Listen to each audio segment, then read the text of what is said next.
اینک ایام فرا می رسد میگوید خداوند که من با خاندان اسرائیل و با خاندان یهودا عهدی نو خواهم بست، نه مثل آن عهدی که با پدران آنها بستم در روزی که دستشان را گرفتم تا که آنها را از زمین مصر بیرون آورم. آنها آن عهد مرا پایمال کردند، گرچنده که من آقای آنها بودم، میگوید خداوند.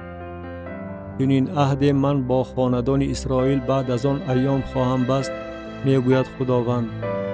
شریعت خود را در باطن آنها جایگیر خواهم کرد و آن را بر دل آنها خواهم نوشت و من خدای آنها خواهم بود و آنها قوم من خواهند بود.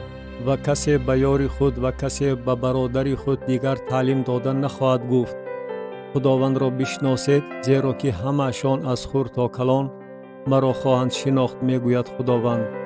چون که من معصیت آنها را خواهم آمرزید و گناه آنها را دیگر به یاد نخواهم آورد.